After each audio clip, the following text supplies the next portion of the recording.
గణేశాయ నమః, గాయత్రీదేవి నమః, మహాసరస్వతి నమః, మాతాపితృభ్యో నమః. ముందుగా ప్రేక్షక వీక్షణ భాషలందరికీ కూడా శ్రీ పరాభవనామ సంవత్సర ఉగాది శుభాకాంక్షలు.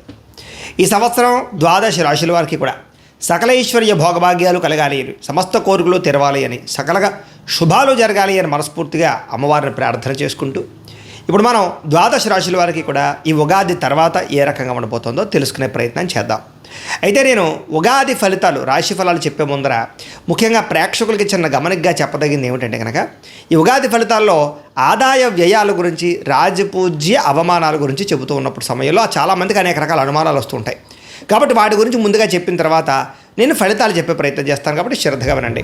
అయితే ఇందులో ఏంటంటే ముఖ్యంగా ఆదాయం 6, వ్యయం 12 అన్నాం అనుకోండి, చాలామంది ఏంటంటే భయపడిపోతూ ఉంటారు. ఏమని గురువుగారు, 6 రూపాయలు సంపాదించి 12 రూపాయలు ఖర్చు పెట్టేస్తామా, లేకపోతే 6 రూపాయలు సంపాదించి 12 రూపాయలు ఎలా ఖర్చు పెట్టగలవండి అని కొంతమందికి అనుమానం వస్తుంది. అంటే 6 రూపాయలు సంపాదించిన మిగతా ఇంకొక 6 రూపాయలు దాచుకున్నవి ఇవ్వచ్చు, లేకపోతే అప్పు తెచ్చైనా సరే ఖర్చు పెడతామని అర్థం.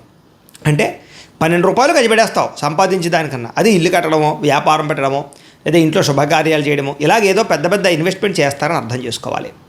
అలాగే రాజపూజ్యం 4, అవమానం 8 అన్నాం అనుకోండి, గురువుగారు నలుగురేమో మెచ్చుకుంటారు, 8 మంది తిడతారని కాదు.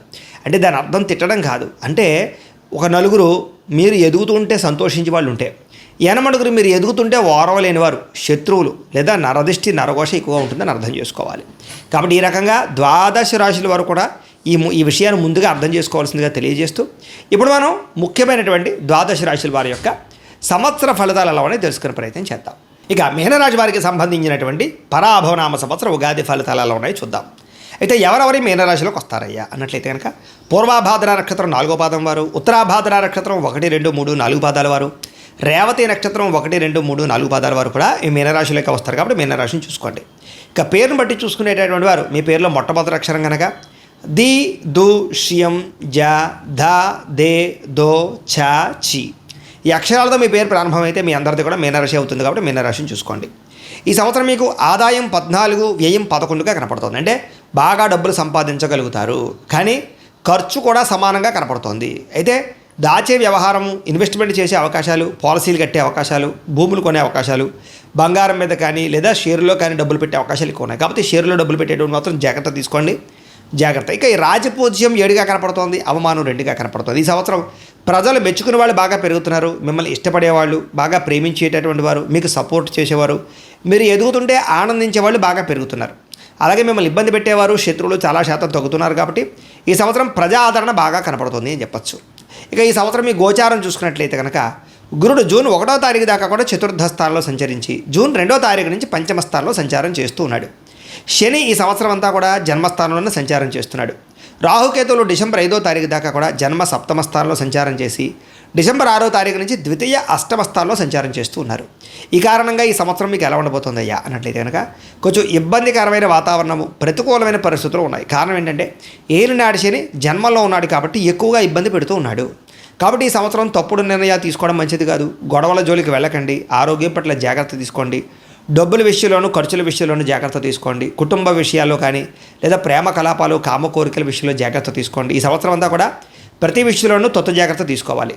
ఈ సంవత్సరం ప్రైవేటు ఉద్యోగస్తులకి ఉద్యోగ గండాలు, ఉద్యోగం పోతుందనే భయాలు, లేదా సాఫ్ట్వేర్ ఇంజనీర్లో ఉండేటువంటి వారికి ఈ యొక్క బెంచ్ మీదకి వచ్చేటువంటి పరిస్థితులు, ప్రాజెక్టులు సరైన రాకపోవడం లాంటివి సమస్యలు కనపడుతూ ఉన్నాయి. ఉద్యోగాలు మారడం కానీ, కంపెనీలు మారడం కానీ, వాటి వల్ల ఇబ్బందులు తలెత్తడం కానీ, మెంటల్ టెన్షన్లు కానీ, పని ఒత్తిడి అధికం అవ్వడం కానీ, అనుకున్నంత ఇంక్రిమెంట్లు, ప్రమోషన్లు, జీతాలు లేకపోవడం కానీ సమస్యలు కనపడుతూ ఉన్నాయి. జాగ్రత్తగా ఉండాలి. ఇక గవర్నమెంట్ ఉద్యోగస్తులు కూడా ఉద్యోగంలో సమస్యలు కనపడుతూ ఉన్నాయి. ఉద్యోగపరంగా సమస్యలు ఇరుక్కోవడం కానీ, విజిలెన్స్లో ఇది దొరకడం కానీ, లేదా లంచాల వల్ల దొరకడం కానీ, ఉద్యోగ కార్యాలయాలు ఇతరుల మీ మీద ఏదో ఒక రకమైనటువంటి ఇబ్బంది తలెత్తడం కానీ చేసే అవకాశాలు, కంప్లైంట్లు ఇచ్చే అవకాశాలు జాగ్రత్తగా ఉండాలి. ఈ సంవత్సరం ప్రమోషన్లు కానీ లేదా స్థాన బదిలీలు కానీ, అనవసరమైన ప్రదేశాలకి స్థాన బదిలీలు, అనవసరమైనటువంటి వ్యామోహాలు కనపడుతున్నాయి. జాగ్రత్తలు తీసుకోండి. అలాగే నిరుద్యోగులు కూడా ఈ సంవత్సరం ఉద్యోగపరంగా సమస్యలు, సరైన ఉద్యోగ అవకాశాలు రాక ఇబ్బందులు, లేదా ప్రభుత్వ ఉద్యోగం కోసం ప్రయత్నం చేస్తూ ఉండేవారికి చివరిదాకా వచ్చి చేజారిపోయే పరిస్థితులు, తక్కువ మార్కుల్లోనే లేదా దానికి సంబంధించి ఎగ్జామినేషన్స్లో విఫలం అవడాలు కనపడుతున్నాయి. కాబట్టి జాగ్రత్తగా ఉండండి. ఒకసారి జాతకం చూపించుకోండి. ఎందుకంటే జాతకంలో ఉండే లగ్నాన్ని బట్టి ఏ గ్రహాలు ఎక్కడ ఉన్నాయో, ఏ దశ నడుస్తాయో తెలుస్తుంది. దాన్ని బట్టి మనకి ఏదైనా దోషం ఉంటే వాటికి పరిహారాలు చేయించుకుంటే సులువుగా మనకి ఈ సంవత్సరం అంతా కూడా అనుకున్న పనులు జరుగుతాయి. కాబట్టి అది ఉద్యోగస్తులకే కాదు, వ్యాపారస్తులకి వివాహం కానీ వివాహం కోసమైనా, సంతానం కోసమైనా, వ్యాపారం కోసమైనా, డబ్బుల కోసమైనా, దేనికోసమైనా సరే జాతకం చూపించుకోవాలి. మమ్మల్ని సంప్రదిస్తే మేము జాతకం చూస్తాం. కాబట్టి తద్వారా జాగ్రత్తలు తీసుకుంటున్నట్లయితే కనుక ఈ సంవత్సరం గోచారం కూడా బాగోలేదు. కాబట్టి ఖచ్చితంగా మీరు జాగ్రత్తలు తీసుకుని ఎదురుకు వెళ్తేనే మంచిది. తద్వారా మీరు ప్రభుత్వ ఉద్యోగాలు పొందగలుగుతారు. ఇక విదేశాల ఉద్యోగ ప్రయత్నాలు చేసే వాళ్ళందరూ కూడా ఒడిదుడుకులు బాగా ఉన్నాయి. ఉద్యోగాలు వచ్చినట్టు వచ్చి పోవడం కానీ, పార్ట్ టైం జాబులు చేసేవారికి సరైన అవకాశాలు లేకపోవడం కానీ, పర్మనెంట్ అవ్వకపోవడం కానీ, గ్రీన్ కార్డ్ ఇష్యూస్ కానీ, H1B వీసాలు పికప్ అవ్వకపోవడం లాంటి సమస్యలతో పాటుగా ఉద్యోగ సమస్యలు బాగా వెంటాడుతూ ఉంటాయి. సరైన ఉద్యోగ అవకాశాలు రాక ఇబ్బందులు పడుతూ ఉంటారు విదేశాల్లో ఉండేవారు. జాగ్రత్త. ఈ సంవత్సరం విద్యార్థులు కూడా చదువు పట్ల ఏకాగ్రత తగ్గడము, శ్రద్ధ తగ్గడము, బద్ధకము పెరగడంతో పాటుగా అనుకున్నన్ని మార్కులు రాకపోవడము, ర్యాంకులు రాకపోవడము, నిస్తేజము, ఎగ్జామ్స్లో ఫెయిల్ అయ్యే అవకాశాలు కొంతమంది కనపడుతూ ఉన్నాయి. ఈ సంవత్సరం బాగా చదవాలని తపన ఉన్న చెడు స్నేహితుల వల్ల కానీ, సెల్ ఫోన్ వ్యామోహాల వల్ల కానీ, లేదా టీవీలు సీరియళ్ళు చూడడం వల్ల కానీ ఇబ్బందులు కనపడుతున్నాయి. కాబట్టి టీవీల జోలికి లేదా ఫోన్లో గేమ్స్ జోలికి వెళ్ళకండి. చెడు స్నేహితులు దూరంగా ఉండండి. ఈ సంవత్సరం వ్యాపారస్తులందరూ కూడా వ్యాపారంలో ఒడిదుడుకులు బాగా ఉన్నాయి. అంతంత మాత్రమే వ్యాపార లాభాలే కనపడుతున్నాయి. కాబట్టి వ్యాపారంలో చాలా జాగ్రత్తగా నిర్ణయాలు తీసుకోవాలి. పెట్టుబడులు పెట్టేటప్పుడు జాగ్రత్త తీసుకోవాలి. అలాగే మీ కింద పనిచేసే వాళ్ళతో జాగ్రత్తగా మెలగాలి. కస్టమర్స్తో ఇంకా జాగ్రత్తగా మెలగాలి. భవిష్యత్తుని అంచనా వేసి వ్యాపారం చేయడం, సోషల్ మీడియాను ఉపయోగించుకోవడం చాలా ముఖ్యమైన సూచన.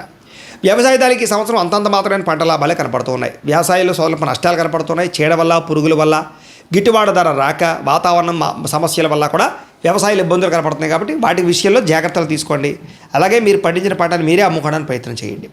కళాకారులకి ఈ యొక్క సరైనటువంటి హిట్లు రాకపోవడంతో పాటుగా సరైన అవకాశాలు రాకపోవడము, ఇతర భాషల్లోకి వెళ్ళినా కూడా అక్కడ సరైన గుర్తింపు లేకపోవడం కనపడుతోంది. అలాగే సీరియల్లో నటించే వాళ్ళకి, అలాగే ఓటీటీ వెబ్ సిరీస్లో ఉండేటటువంటి వాళ్ళకి, వచ్చేటటువంటి వాళ్ళందరూ కూడా అంతంత మాత్రం గుర్తింపే కనపడుతోంది. అలాగే ముఖ్యంగా ఎవరైతే ఇన్స్టాగ్రామ్లోను, ఫేస్బుక్లోను లేదా ఈ యొక్క యూట్యూబ్లోను మీ కళను ప్రదర్శించి వీడియోలు పెట్టే వాళ్ళందరూ కూడా చేదు అనుభవాలు ఎదురయ్యే అవకాశాలు, కొంచెం ఇబ్బందులు కనపడుతున్నాయి. కాబట్టి కామెంట్స్ నెగిటివ్గా రావడం కానీ, లేదా సమస్యలు ఎదుర్కోవడం కానీ కనపడుతుంది. కాబట్టి తత్వ జాగ్రత్తలు తీసుకోండి. కాపీరైట్ విషయాలు ఎక్కువ జాగ్రత్తలు తీసుకోండి. ఇక రాజకీయ నాయకులకి ప్రత్యర్థుల యొక్క బెడద బాగా కనపడుతుంది. అలాగే ఎలక్షన్స్లో పాల్గొనే వారికి తక్కువ మెజారిటీతోటి ఈ యొక్క పరాజయం పాలయ్యే అవకాశాలు ఉన్నాయి. మంచి అవకాశాలు లేదా మంచి నామినేటెడ్ పదవులు వచ్చి పోవడం కానీ, ప్రత్యర్థులు మిమ్మల్ని ఇబ్బంది పెట్టడం కానీ, రాజకీయపరమైనటువంటి కుళ్ళు కుతంత్రాలకు ఇరుక్కోవడం కానీ జరుగుతుంది. కాబట్టి తత్వ జాగ్రత్తలు తీసుకోండి. ప్రజా వ్యతిరేకత ఎక్కువగా ఉంది. కాబట్టి ప్రజల్లో బాగా మాట్లాడడానికి, ప్రజల సేవ చేయడానికి, ప్రజల దగ్గర అవ్వడానికి ప్రయత్నం చేయండి. భార్యాభర్తల మధ్య అనుకోని వివాదాలు, మాట పట్టింపులు, తగాదాలు, కుటుంబ సమస్యలు పెరిగిపోతున్నాయి. జాగ్రత్తగా మాట్లాడుకోండి. గొడవలు తగ్గించుకోండి. ఒకరి మీద ఒకరు అనుమానాలు పెంచుకోకండి. జాగ్రత్తగా వ్యవహారం చేయండి. ఈ సంవత్సరం ప్రేమికుల మధ్య కూడా అనుమానపు ఆలోచనలు, గొడవలు, విడిపోవడాలు, బ్రేకప్స్ కనపడుతున్నాయి. కాబట్టి ప్రేమికులు జాగ్రత్తగా ఉండాలి. కొత్తగా ఎవరైనా ప్రపోజ్ చేసినా కూడా మీకు రిజెక్ట్ అయ్యే అవకాశాలు ఎక్కువ కనపడుతున్నాయి. అలాగే ఇంట్లో మీ ప్రేమ గురించి చెప్పినా కూడా ఒప్పుకోకపోవడము, లేదా అనేక సమస్యలు, గొడవలు జరగడము, తప్పుడు వివాహాలు జరగడం జరిగే అవకాశం ఉంది. కాబట్టి తత్తు జాగ్రత్తలు తీసుకోండి. ఆచితూచి వ్యవహరించండి. ఈ సంవత్సరం వివాహ ప్రయత్నాలు చేసే వాళ్ళందరూ కూడా వివాహం విషయంలో ఆటంకాలు కనపడుతూ ఉన్నాయి.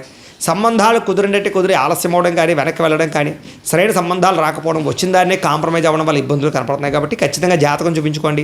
పరిహారాలు చేయించుకుని వివాహం చేయించుకోండి. ఇక సంతానం కోసం ప్రయత్నం చేసేవారికి జాగ్రత్తగా ఉండాలి. న్యాచురల్గా సంతానం కోసం ప్రయత్నం చేసేవారికి ఆపరేషన్లు అయ్యే అవకాశాలు, IVF ట్రీట్మెంట్ చేసుకునే వాళ్ళకి, మెడిసిన్ వాడే వాళ్ళకి మిస్క్యారీల అవకాశాలు ఉన్నాయి. కాబట్టి జాగ్రత్త. ఈ సంవత్సరం విదేశీ ప్రయాణాలు వాయిదా వేసుకోవడం మంచిది. వీసాలు రిజెక్ట్ అవ్వడం కనపడుతుంది. విదేశాలు వెళ్ళినా కూడా అక్కడ వాతావరణం కలవక కానీ, లేదా ఉద్యోగ అవకాశాలు రాక ఆర్థిక ఇబ్బందులతో ఇబ్బంది పడే అవకాశం ఉంది. కొంచెం వాయిదా వేసుకోవడం మంచిది. ఈ సంవత్సరం కొత్తగా ఇల్లు కొనాలనుకున్నా మాత్రం అవకాశాలు బాగా కనపడుతున్నాయి. కానీ ధన నష్టం కనపడుతుంది.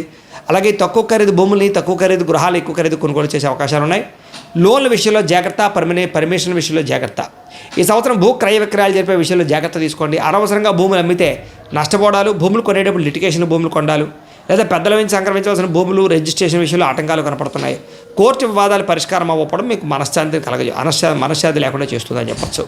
కోర్టు వివాదాలన్నీ కూడా వాయిదా పడిపోవడం, లేదా తేలకపోవడం, లేదా అపజయాలు పాలయ్యే అవకాశాలు కనపడుతున్నాయి. ఆరోగ్య విషయంలో జాగ్రత్త తీసుకోండి. దీర్ఘకాలిక రోగాలు, మెడ నొప్పులు, నడు నొప్పులు, కాళ్ళ నొప్పులతో పాటుగా అనవసరమైనటువంటి శస్త్రచికిత్స అవకాశాలు కనపడుతున్నాయి. ప్రమాదాలు, వాహన ప్రమాదాలు ఉన్నాయి. జాగ్రత్తగా తీసుకోండి. ఈ సంవత్సరం బయట ఫుడ్ తినడం మానేయండి. మితాహారం తీసుకోండి. సమయానికి భోజనం చేయండి. రాత్రి తొందరగా పడుకోండి. అప్పుల విషయంలో జాగ్రత్త తీసుకోండి. మితిమీరిన రుణాలు మిమ్మల్ని ఇబ్బంది పెడుతున్నాయి ఈ సంవత్సరం. కాబట్టి అవసరమైతే రుణాలు చేయడానికి ప్రయత్నం చేయండి. ఈ సంవత్సరం రుణాలు అయితే మాత్రం మంజూరు అవుతాయి. వ్యాపారం విషయంలోనూ, పిల్లల పెళ్లిళ్ళ విషయంలోనూ, పిల్లల యొక్క చదువుల విషయంలోనూ, లేదా ఈ గృహం కొనడం కోసం వాటి కోసం చేసే అప్పులు పర్లేదు. కానీ మిగతా దుబారా ఖర్చుల కోసం చేసే రుణాల వల్ల ఇబ్బందులు పడతారు. జాగ్రత్తగా ఉండండి. ఈ సంవత్సరం వాహన ప్రమాదాలు ఉన్నాయి. జాగ్రత్త. వాహనాల మీద దూర ప్రయాణాలు చేయకండి. అలాగే కొత్తగా వాహనాలు కొనుగోలు చేసేటప్పుడు, అమ్మేటప్పుడు, కొనేటప్పుడు జాగ్రత్త. తక్కువ ఖరీదు వస్తువులు ఎక్కువ ఖరీదు కొనుగోలు చేసే అవకాశాలు ఉన్నాయి ఈ సంవత్సరం. అలాగే నూతన వాహనాలు కొనుగోలు చేయొచ్చు. అయితే ప్రయాణాలు చేసే విషయంలో కూడా జాగ్రత్త తీసుకోండి. ఈ సంవత్సరం దూర ప్రయాణాలు, విహారయాత్రలు, తీర్థయాత్రలు చేయడానికి మాత్రం అవకాశం ఉంది. అలాగే కుటుంబ సభ్యులతో చేసే ప్రయాణంలో సౌఖ్యము, ఆనందము కనపడుతోంది. ఈ సంవత్సరం శారీరక కోరికలు, ప్రేమ కలాపాలు, కామ కోరికలు, బయట వ్యక్తులను కలవడాలు కనపడుతున్నాయి కాబట్టి అలాంటివి తగ్గించుకునే ప్రయత్నం చేయండి. లేకపోతే కనుక రిస్కులు కనపడుతున్నాయి ఈ సంవత్సరం. స్త్రీలకి అందం పట్ల ఆసక్తి బాగా పెరుగుతుంది. పరపురుష వ్యామోహం బాగా కనపడుతోంది. ఉద్యోగ వ్యవహారాల్లో బాగా ముందడుగు వేస్తారని చెప్పొచ్చు. కాబట్టి కుటుంబ కలహాలు, మానసిక అశాంతి, అనారోగ్య సమస్యలు, అలాగే కుటుంబంలో చిన్న చిన్న చికాకులు, భర్తతో సౌఖ్యం లేకపోవడము, పిల్లల వల్ల సమస్యలు కనపడుతున్నాయి. కాబట్టి చాలా జాగ్రత్తగా ఉండాలి స్త్రీలు. ఈ సంవత్సరం మీకు అదృష్ట సంఖ్య 7గా కనపడుతోంది. కలిసి వచ్చే వారాలు గురువారము, సోమవారము కలిసి వస్తాయి. కలిసి వచ్చేటటువంటి రంగు మీకు పసుపు రంగు, నీలం రంగు మీకు బాగా కలిసి వస్తుంది కాబట్టి వాటిని వినియోగించుకోండి. అయితే ఈ సంవత్సరం మీరు ఈ దోషాలన్నీ పోవడానికి చేసుకోవాల్సిన పరిహారాలు ఏంటంటే రాహుకి, కేతువుకి, గురుడికి, శనికి జపతర్పణ హోమాలు చేయించుకోవడము, గణపతి హోమము, లక్ష్మీ కుబేర హోమము, మేధా దక్షిణామూర్తి హోమము, నవగ్రహ హోమము చేయించుకున్నట్లయితే మీకు ఈ సంవత్సరం అంతా కూడా శుభప్రదంగా ఉంటుంది. అయితే ఈ జపాలు, ఈ హోమాలు చేయించుకోవాలని కుతూహలం మీకు ఉన్నట్లయితే కనుక మమ్మల్ని సంప్రదించినట్లయితే మా పీఠంలో ఉండే బ్రాహ్మణుల ద్వారా మీకు ఈ జపాలు, హోమాలు చేయించే ప్రయత్నం చేస్తాం. అలాగే మీరు ఇంట్లో చేసుకోవాల్సిన పరిహారాలు ఏమిటంటే కనుక ప్రతిరోజు ఇంట్లో ఒక 20 నిమిషాలైనా దేవుడికి పూజ చేసుకోండి, పారాయణ చేసుకోండి. అలాగే సప్త శనివారాల వ్రతం కానీ, సంకష్టహర చతుర్థి వ్రతం కానీ, 16 సోమవారాల వ్రతం కానీ, లేదా ప్రతి ఏకాదశి రోజు, ప్రతి పౌర్ణమి రోజు సత్యనారాయణ స్వామి వ్రతం కానీ చేసుకుంటూ ఉన్నట్లయితే కనుక మీకు ఈ సంవత్సరం గ్రహ దోషాలన్నీ తొలగి ఈ సంవత్సరం అంతా కూడా మీకు శుభప్రదంగా ఉంటుంది అని తెలియజేస్తూ, అయితే ప్రేక్షకులకి ముఖ్యంగా మనకి ఏమిటయ్యా అన్నట్లయితే కనుక ఇప్పటిదాకా మేము చెప్పినటువంటి ఈ ఫలితాలన్నీ కూడా గోచార ఫలితాలు. అంటే ఈ రాశిలో ఉండేటటువంటి కోటాను కోట్ల మంది అందరికీ వర్తిస్తాయి. కాబట్టి ఆ రకంగా వినే ప్రయత్నాన్ని చేయండి. ఒకవేళ మీ పర్సనల్ జాతకం అంటే మీకు ఒక్కరికి ఎలా ఉందో తెలుసుకోవాలి అన్నా, లేదా ఏదైనా సమస్యలతో ఇబ్బంది పడుతూ ఉన్నా దానికి మీ date of birth, time, place of birth, మీ పేరు మా వాట్సాప్ నెంబర్కి మెసేజ్ పెట్టినా, లేదా మాకు ఫోన్ చేసినా కూడా మీ జాతకం ఎలా ఉందో చూసి చెప్పే ప్రయత్నాన్ని చేస్తాము. లేదా ఏదైనా సమస్యలతో ఇబ్బంది పడుతూ ఉంటే కనుక వాటికి పరిహారాలు చెప్పడం కానీ, లేదా పరిహారాలని మా పీఠంలో ఉండే బ్రాహ్మణుల ద్వారా జపాలోని, మండపారాధనలని, అభిషేకాలు, తర్పణాలు, హోమాలు ఇవన్నీ కూడా చేయించే ప్రయత్నం చేస్తాం. లేదా మీరు స్వయంగా వచ్చి పాల్గొన్నా కూడా మీ చేత కార్యక్రమాలు కూడా నిర్వర్తింపజేసే ప్రయత్నం చేస్తాం. కాబట్టి చక్కగా ఈ సంవత్సరం అంతా కూడా మీకు సుభిక్షంగా ఉండడానికి చక్కగా జపాలు, హోమాలు చేయించుకున్నట్లయితే మీకు చాలా బాగుంటుందని ప్రత్యేకంగా తెలియజేస్తూ, అలాగే చాలా భవిష్యత్తులో మీకు ఇంకా అభివృద్ధిలో ఉండడానికి చక్కగా ప్రతిరోజు ఇంట్లో దేవతారాధన చేసుకోండి అని ప్రత్యేకంగా తెలియజేస్తూ, స్వస్తి ప్రజాభ్య పరిపాలయంతాం న్యాయేన మార్గేణ మయి మయీషాః గోబ్రాహ్మణేభ్యః శుభమస్తు నిత్యం లోకాః సమస్తాః సుఖినో భవంతు. స్వస్తి.